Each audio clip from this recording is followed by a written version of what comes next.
اب میں چند جملے پیش کرنا چاہوں گا جب امام تشریف لے آئیں تو عموماً عام طور سے علامات ظہور کو پیش کیا جاتا ہے. ظہور کے بعد کا مرحلہ علامات ظہور میں بہت زیادہ علامات. ظہور امام روز عاشور کریں گے اور مکے سے ظہور ہوگا. عصر کا وقت ہوگا. 313 امام کے ایسے خاص افراد ہوں گے جو فوراً بیعت کے لیے پہنچ جائیں گے. وہ سب مکے کے نہیں ہوں گے, دنیا بھر سے 313 خاص ہوں گے. لیکن روایات کے الفاظ ہیں کہ یہاں چلیں گے, چند لحظوں میں امام کی بارگاہ میں پہنچ جائیں گے. ارے جس کے چاہنے والے ایسے ہوں, سوچئے امام کیسے ہوں گے. بھئی اب چلتے رہیں گے میرے ساتھ. تو کہا یہ 313 چند لحظات میں امام کی بارگاہ میں پہنچیں گے.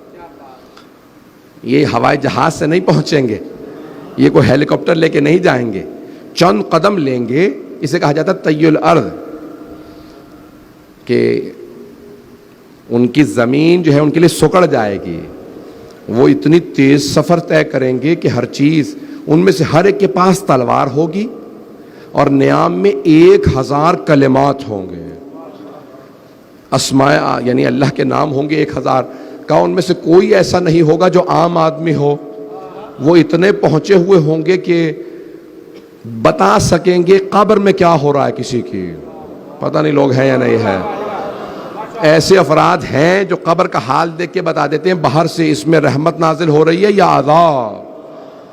لوگ امام سے متعلق شک کرتے ہیں, ارے امام کے تو خادم ایسے ہوں گے, امام کچھ اور ہیں. بات پہنچ رہی ہے میری؟ سنیں گے نا حضرات؟ تو کہا 1000 کلمات ہوں گے ان کی تلوار میں. یہ 313 دنیا بھر سے ہوں گے. سب سے زیادہ قوم مقدس سے ہوں گے. کتنے؟ 38 سب سے زیادہ قوم سے. اس کے علاوہ پوری دنیا سے ہوں گے. اور نام بھی اور بتایا بھی کون کون سے علاقوں سے کتنے کتنے ہوں گے. چھٹے امام نے ہر شہر کا نام بتایا کہ اس شہر سے اتنے, اس شہر سے اتنے. نجف سے کتنے ہوں گے, کربلا سے کتنے ہوں گے, بغداد سے کتنے ہوں گے, مدینہ سے کتنے ہوں گے. ہر شہر کا نام بتایا. گھبرا رہے ہیں حضرات مجھے لگتا ہے, سننا چاہ رہے ہیں, اس کا مطلب ہے سب. تو کہا یہ 313 خاص ہوں گے. اچھا بہت سے لوگ گھبرائے جاتے ہیں کہ صرف 313 ہی ہوں گے ماننے والے. نہیں, ہم جیسے تو لاکھوں کروڑوں ہوں گے. وہ جو 313 خاص ہوں گے وہ ایسے ہوں گے. پوچھا مولا کون کون ہوگا ان میں؟ کہا اگر صحابہ رسول میں دیکھو تو صرف اور صرف اتنا معیار ان 313 کا بلند ہوگا کہ صحابہ رسول میں صرف سلمان کا اتنا معیار ہے. اصحاب امیر المؤمنین نے صرف مالک اشتر کا اتنا معیار. پتہ نہیں لوگ ہیں یا نہیں ہیں, گھبرا کے سن رہے ہیں. اور 313 ایسے ہوں گے. کہا مولا کیسے ہوں گے؟ کہا حبیب جیسے 313 ہوں گے. کہا 313 خاص ہوں گے, ان میں 50 خواتین ہوں گی. یہ روایت علامہ محمد باقر مجلسی نے لکھی ہے کہ ان 313 میں بھی 50 خواتین ہوں گی. اس لیے ہماری بہنوں کو کبھی نا امید نہیں ہونا چاہیے کہ ان خاص میں جو خاص ہوں گے, عام تو بہت زیادہ ہوں گے. ظہور سے پہلے 1/3 جنگوں میں مارے جائیں گے, 1/3 بیماریوں میں, 1/3 باقی رہ جائیں گے. 2/3 لوگ مر جائیں گے, 1/3 باقی رہیں گے. تو کسی نے پوچھا مولا, چھٹے امام سے پوچھا, رسول خدا کی حدیث ہے اہل سنت کی کتابوں میں کہ دنیا کی آبادی 7 عدد ہوگی. یہ نہیں بتایا 7 لاکھ 7 کروڑ 7 ارب, اس وقت 7.5 ارب ہے. تو پیغمبر نے کہا 7 عدد آبادی ہوگی, 5 ہر 7 میں سے 5 مر جائیں گے ظہور سے پہلے. پیغمبر نے کہا میرے بیٹے مہدی کے ظہور سے پہلے 5 مر جائیں گے, آدھے بیماریوں میں, آدھے جنگ میں. گھبرا تو نہیں رہے؟ مجھے خاموشی سے کچھ نہیں ہوتا, بس بات پہنچتی رہے.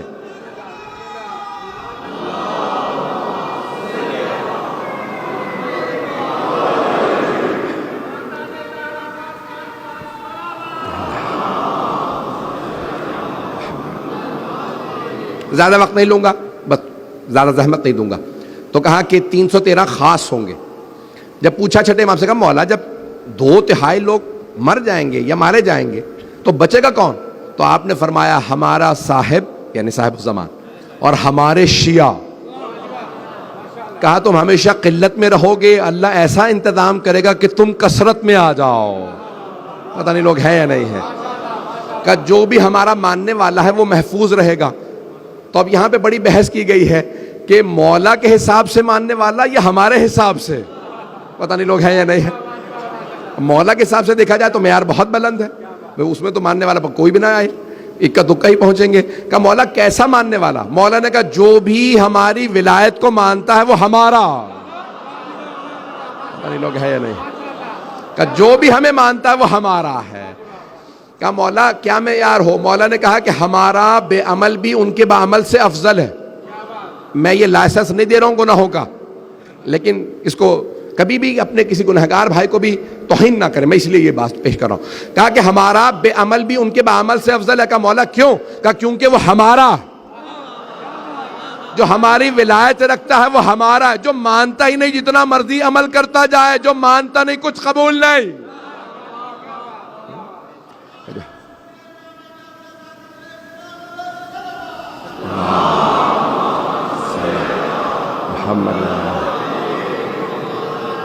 بس میں اختتام کر رہا ہوں، سن لیں گے انشاءاللہ۔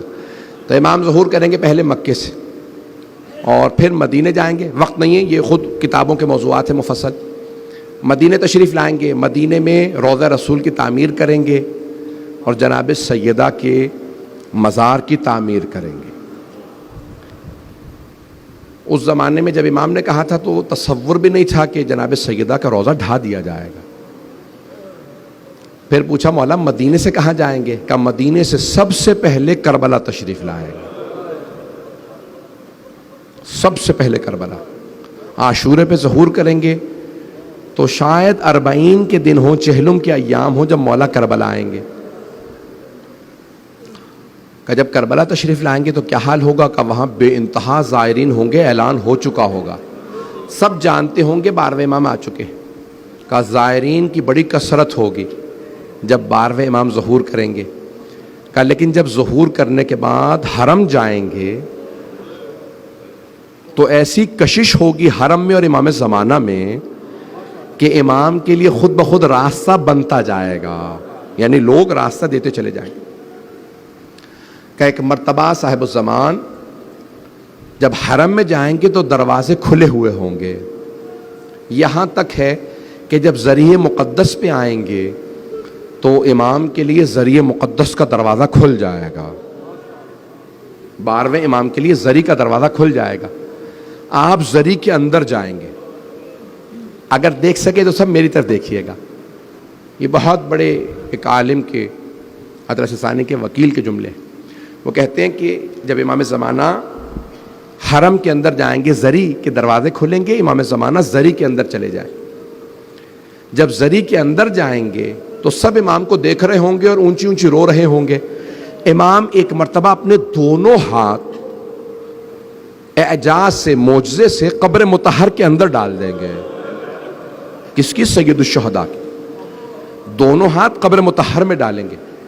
جب دونوں ہاتھ قبر کے اندر ڈالیں گے تو ایک چھوٹا سا لاشا اٹھائیں گے، ایک چھوٹا سا لاشا اٹھائیں گے سید الشہداء کی قبر سے، لاشا اٹھائیں گے، لاشا اٹھا کے سینے سے لگائیں گے اور پیار کرنے کے بعد ایک مرتبہ روتے ہوئے مجمع سے پوچھیں گے بتاؤ اس بچے کا کیا جرم تھا، اس بچے کو کیوں تیر مارا گیا؟ یہ جناب علی اصغر کا لاشا ہوگا۔